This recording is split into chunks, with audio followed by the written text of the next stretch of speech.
Jeroboam was the first king of the northern kingdom of Israel, also known as the kingdom of Samaria. He worshipped idols. Jeroboam's successor was his son Nadab, who was known only for leading our people into idolatry. Nadab was killed and succeeded by Baasha. Baasha was known for killing all of the relatives of Jeroboam, the first king. Unfortunately, Baasha ended up in the same detestable idolatrous practices of Jeroboam. Am I going too fast? I'm only getting started.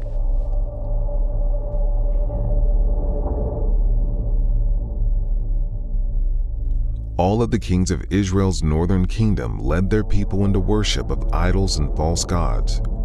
Despite the efforts of prophets like Elijah, the people would not repent and turn to God.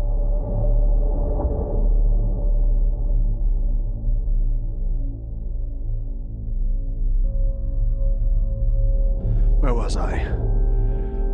Oh, Baasha. Baasha's son, Elah, succeeded him as king. He was killed while drunk by his successor Zimri, and Zimri destroyed all of the male relatives of Baasha because they too were idolaters. Zimri was king for only 7 days before the army rebelled against him. Zimri set the palace on fire and committed suicide. He was also an idolater. Now, the 6th king of the northern kingdom was Omri. He is known for buying the hill of Samaria and building a city, also named Samaria, on it. He also led the people into idolatry. Those are the first 6 kings of the northern kingdom, and all of them were evil in the Lord's sight because of their idolatrous ways. The 7th king was worse than any of them. And I should know. I am Ahab, that 7th king. About a half-century after the death of Solomon, I took what you call evil to a new level in the northern kingdom. I not only committed the same sins as the first 6 kings, but I married the evil Jezebel. I began to serve and worship Baal, and I built a temple to Baal. I also built an Asherah pole. My reign was close to a century after David had completely dominated the countries surrounding Israel, including Aram. During the weakness of Israel since then, Aram had recovered in strength. Ben-Hadad, the king of Aram, allied himself with 32 other kings and attacked the northern kingdom of Israel. Although I was ready to partially surrender, he wanted total surrender. Oh, God and the people urged me not to do so. And eventually, God led my country to defeat Aram twice. However, when I made peace with Aram against God's direction, my destruction was assured.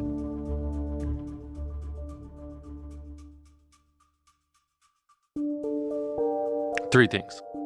A maniacal king had been searching furiously for me in all the kingdoms and nations. His psychopath queen was killing the prophets of the Lord as fast as she could find them. And a servant of the Lord, who had been hiding 100 prophets in caves, giving them food and water, was stressed, hanging on a thread of his last nerve. It's good times. I may be the person most people think of when they think of the first prophet in the era of kings.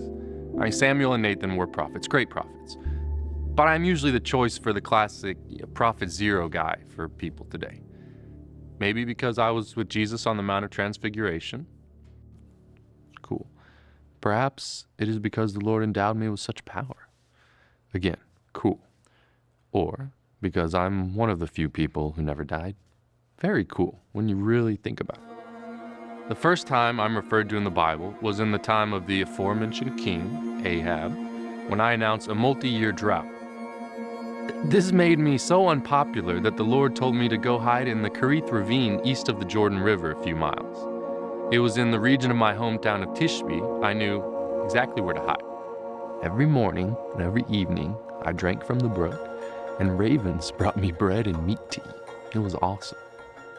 The brook eventually dried up due to the drought, so the Lord sent me north of the northern kingdom to Sidon. I met a widow and her son there, so very poor. They took their very last bit of flour and oil and fed me. Such a sacrifice. What an honor to God. Because of their kindness, the Lord moved, miraculously moved. Their jar of flour and their jug of oil remained full until the drought was over. It never ran out. What a miracle for her and for her neighbors to see. And then one day her son died. The Lord was gracious, both to her and to me. I brought the boy back to life. The Lord allowed me to bring the boy back to life. This gave me a good reputation, and it helped me understand the power of God. The words of the widow. Now I know that you are a man of God, and that the word of the Lord from you is true. I couldn't help it. Everything I said from the Lord was true. Moving on. So more than 2 years of drought went by. Ahab and his chief administrator, Obadiah, were scouring the land to find grass to keep their animals alive. God told me to go to King Ahab and to inform him that God would break the drought and send rain. I came upon Obadiah, and he bowed down to me. He recognized me.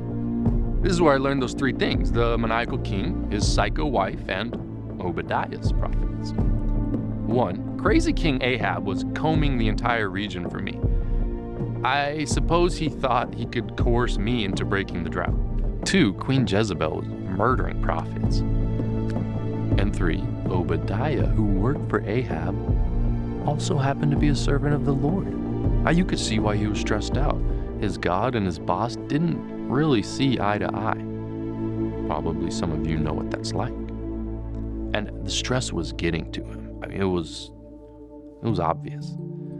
But when I told him to go to King Ahab and tell him that I would appear in person, I didn't expect him to snap. No, I didn't expect it at all. Obadiah went ballistic. He was like, he worried that as soon as he told Ahab that I would appear, I would disappear again. If that happened, Obadiah knew he would 100% be put to death. I mean, in fact, he might even be put to death just for telling Ahab that I would appear. Ahab, erratic is an understatement. However, Obadiah did tell Ahab, and Ahab did come to meet me. We met. Ahab accused me of causing trouble for Israel. I accused him of the same thing. I told him that he had deeply troubled Israel by abandoning the Lord and leading the people into worshiping false gods. I commanded him to bring the people of Israel to Mount Carmel, along with Jezebel's 450 prophets of Baal and 400 prophets of Asherah. So Ahab assembled the people and prophets and met me on Mount Carmel. He was desperate for the drought to be broken, if I do say so myself. I challenged the people to make a choice. If the Lord is God, follow him, I said. If Baal is God, follow him. I threw down a challenge.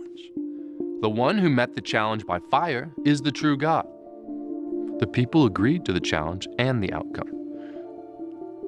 The future of Israel hung in the balance. But I knew which way the balance would tip. I had the people bring 2 bulls, of which I let the prophets of Baal choose one. The prophets of Baal cut up their bull and put it on a pile of wood. They didn't set fire to the wood. That was the job of their God. And the prophets of Baal shouted to Baal from morning until noon. Shouted and shouted and danced around the altar. No answer. I taunted them. Shout louder in case your God is asleep or traveling. They shouted louder, danced harder, slashed themselves with swords, bleeding. They went on like this until evening, but Silence. That was all they got. It's my turn. The people came to me, and I repaired the altar of the Lord that had 12 stones, one for each tribe. I dug a large trench around the altar, arranged the wood on the altar, and placed the pieces of the bull on it. I had the people fill 4 large jars with water and pour it on the offering and the wood. I had them do it again, and a third time. The wood was soaked. The trench was filled with water. Now at this point, you might not think the people were too engaged, but if so, you have forgotten that we were on top of a mountain, and there had been a drought for more than 2 years. So 3 times they had to carry these 4 massive stone jars down the mountain, fill them up with any water they could find, travel back, climb up the mountain carrying these 4 massive stone jars. All is in place. Challenge set. Here we go. I pray to the God of Israel loud enough that all the people can hear. I'm a prophet, I'm loud. I ask him to send fire so that everyone knows he is the one true God and that I am his servant. Fire falls from heaven and totally burns up the sacrifice, wood, stone, soil, and water in the trench. Just gone. God responds immediately. When the people see this, they cry, "The Lord, he is God. The Lord, he is God." I command the people, seize the false prophets. They take them to the Kishon Valley and slaughter them. I tell Ahab to eat and drink because I hear the sound of rain. The sky, still dry and clear as it had been for over 2 years. I pray to God. Small cloud appears in the west toward the Mediterranean Sea. I tell my servant to warn Ahab to start riding in his chariot to Jezreel before the rain stops them. Ahab is skeptical. The sky is clear, but he is still in awe of my power, so he does as I command. The sky turns dark. A heavy rain begins to fall. The power of the Lord comes over me, and I tuck my cloak in my belt, and I run ahead of Ahab 15 miles to Jezreel. 15 miles. That was a long way then, too. Awaiting us in Jezreel is the nefarious Queen Jezebel, who is sure to be furious that her false prophets are dead and her gods have lost all stature. It happens. The minute Ahab told Jezebel what had happened, she sent a messenger to me saying that she would kill me within 24 hours. After what happened at Carmel, you can bet that I reacted with a righteous anger and full trust in God.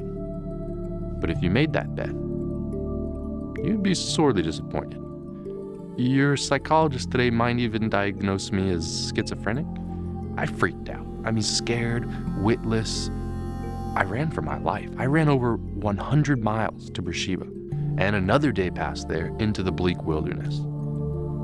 I laid down under a juniper bush and prayed to die, afraid, exhausted, and frustrated. God answered me by sending an angel to feed me and give me water. The angel did this again, and I was refreshed enough to begin a 40-day journey to Mount Horeb, the mountain of God. When I arrived there, I entered a cave and spent the night, and the word of God came to me. I told God all about how zealous I had been for him, that the Israelites were killing the prophets and I was the only one left. I was a real whiner. God told me, get out of the cave and be ready to be in his presence. A violent wind came. No, Lord. An earthquake came. No, Lord. A fire came. Still, no, Lord. And then a whisper. A gentle whisper came, and the Lord was in it.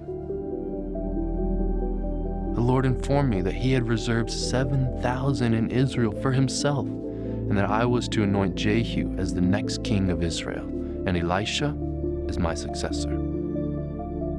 So my life ended with 3 things. I anointed King Jehu. I trained Elisha and continued to be the most powerful prophet in Israel. And the third, at the end of my days, I didn't die a normal death. Instead, The Lord was gracious, and in truly unforgettable prophet style, he took me, Elijah, to heaven in a whirlwind. Elijah declared that because Queen Jezebel and I continued to do evil deeds and lead the people into idolatry, we would both be destroyed. The dogs would lick up her blood.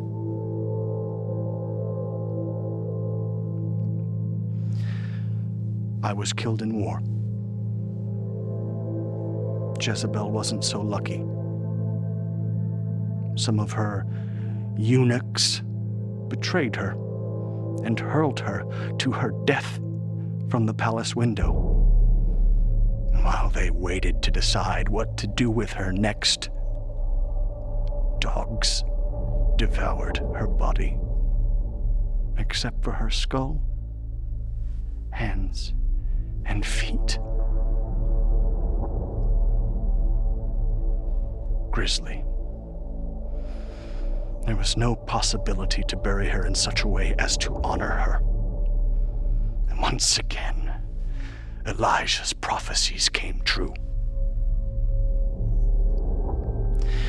I was the 7th king of the northern kingdom of Israel, and all 7 of us were evil because we continued to lead the people of Israel further and further into the worship of other gods and away from the worship of the true God, the great prophet of God, Elijah.